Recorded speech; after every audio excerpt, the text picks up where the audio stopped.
A lot of men think quitting porn will fix the problem, but then something strange happens. Even after quitting, they still struggle. So in this video, I want to explain something that most people completely miss when talking about porn addiction, so that you can finally start making real progress in your recovery. Scandinavian Bob here, hi. Yeah, I'm a real person behind this video who has been learning about dopamine and porn addiction for more than 14 years now. So if you're interested in things like that, consider subscribing. Alright, so why does quitting porn often feel so much harder than people expect? Well, because most people misunderstand what the real problem actually is. They think the issue is temptation. They think the issue is self-control. But that's not really the core of it. The real issue is that porn slowly trains your brain to regulate stress, boredom, and negative emotions in a completely artificial way. And once that pattern is installed, simply deciding to quit is rarely enough. You see, your brain does not develop overnight. In fact, the systems responsible for focus, emotional control, and long-term decision-making continue developing well into your 20s. Under healthy conditions, this development makes you more stable over time. You become better at handling stress and better at focusing. But there is a catch.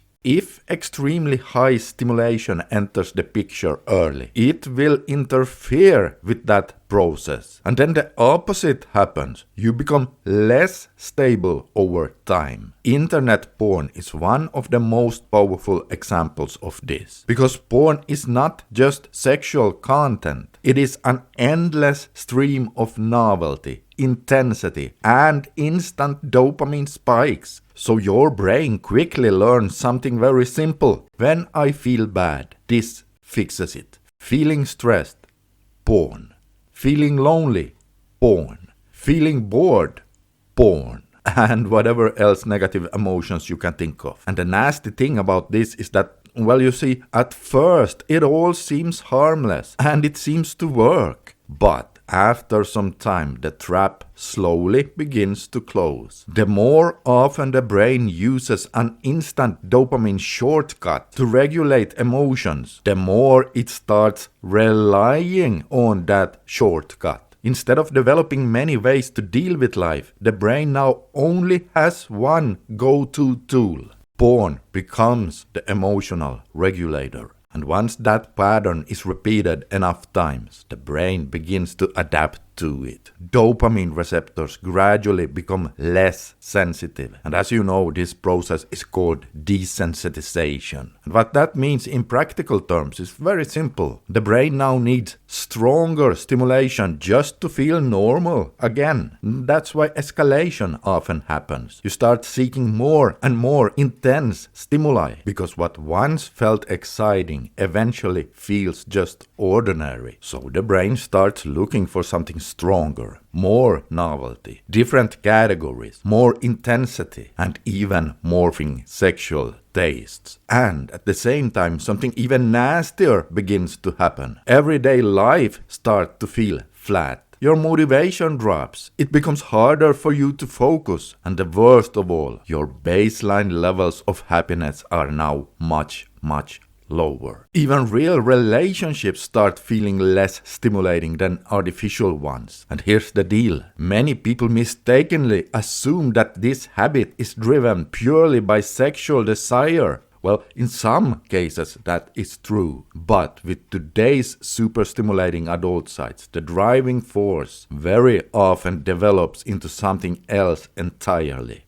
Mood regulation. The brain is trying to escape discomfort, stress, loneliness, feelings of worthlessness, or whatever. Porn becomes a fast chemical shortcut that temporarily reveals those states. But unfortunately, the key word here is temporarily, because as the brain adapts, the relief becomes shorter and the crash in mood becomes deeper and longer, and cravings also become stronger and nastier.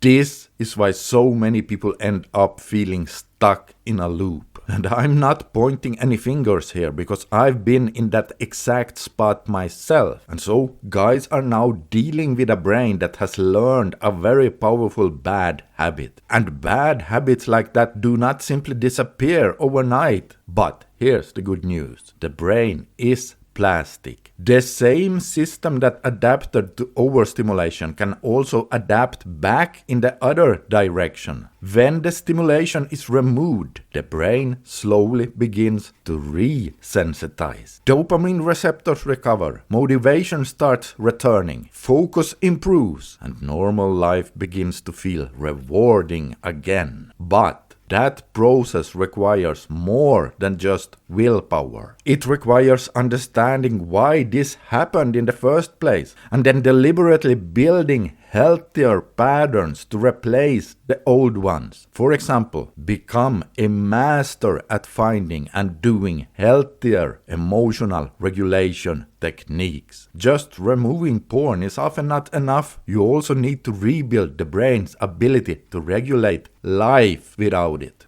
And once you understand that, the whole journey becomes much clearer. So if this explanation helped you understand what's really going on here, consider subscribing to the channel. And if you haven't already, make sure to grab my free 90-day no porn guide by using the link below for additional helpful tools and tips. And okay guys, speaking of dopamine, watch this video next to discover a simple 21-day dopamine reset protocol that you can do whenever you feel you need more motivation and drive. Just take a look right now and you'll see exactly what I mean.